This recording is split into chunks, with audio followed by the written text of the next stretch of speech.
G'day everyone, we're here today with Tim from Rethus Broadacre. Hi. We're here to talk about the Kuhn Axent 100.1 and how it's benefited these guys. What prompted you to go towards buying the big trailing accent spreader? Well, I guess Tom, we had a deficiency in our farm in that we were constantly driving back to top up. So one of the key things we were looking for is capacity. So we wanted something that could actually reduce the amount of manpower it was taking. So we were actually filling up once. Actually, a lot of the time we're coming back to base and filling up because we're holding 2.5 times as much as the linkage spreader. Yep. At the same point, we wanted something that actually still had the sophistication of the linkage spreaders. So you could put your mouse baits and do low rates. Can do low rates, can do variable rates and stuff. Yep. So and also the spread width. So some of the bigger capacity tow behinds don't have such high tech research put into their spread design. No, and with this one, which these guys have got, we can actually swap from a HMC style spreader, which will do your ureas at 36 metres and your baits and bits and pieces at 36 metres, anywhere from 1 kilo up to whatever you want. Up to 100, 200 kilos. Yep, that's a lot of bait. It is a lot of bait. Or they can swap out and go to what they call a lime and gypsum pack, which we used, yeah. And the good thing about the lime and gypsum pack is because it's with the computer control that Kuhn have in there, it actually is also variable rate.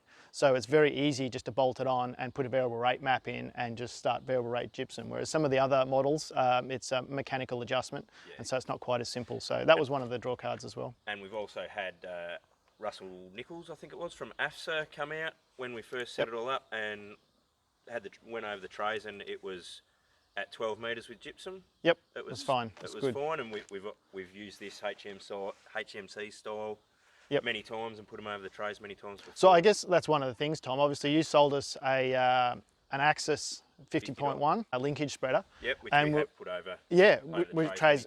So we know it can do the 36 metres, and it's one of the few on the market that at the time could actually deliver that reliably. Credited that, yep. And so yeah, when the opportunity came to go for an actual tow behind to give us the capacity that we're looking for, that was a big attraction. And then the secondary thing was we had obviously a linkage spreader and a gypsum spreader. We do a lot of gypsum spreading every year. And being able to combine that into the one to sort of subsidise the cost of it sort of made it more attractive. You go back to this with your trailing, also your compaction issues on the linkage of the tractor with a...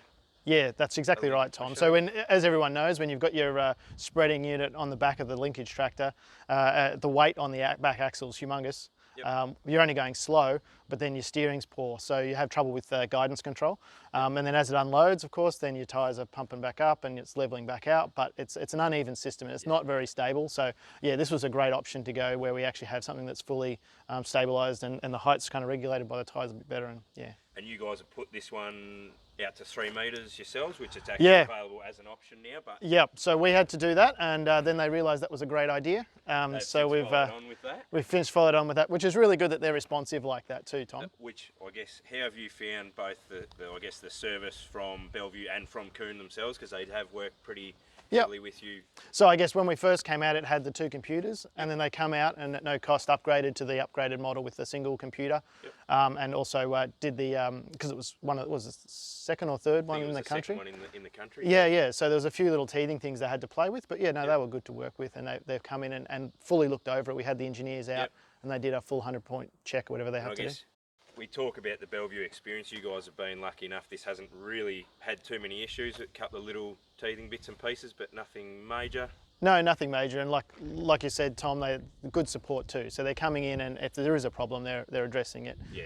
And they're not arguing about it or anything like that. So that's nice to see. Yeah. I think one of the things too, Tom, obviously changing the back over to the line pack is quite easy. A 5 or 10 minute job. It is. I mean, forklift or your telehandler. I mean, Lucinda, you see the connections on the side,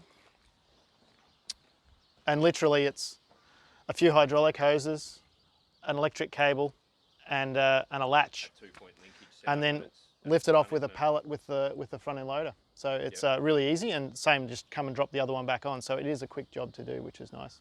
And it's all got a powered hopper cover? Yep, powered hydraulic hopper cover, and it's also got... it's got the belt and like a vibrating system. Yeah, for lime. Yep, so behind those square panels is the vibration unit to make sure it doesn't stick. And also it had one other really important thing that I thought was quite good.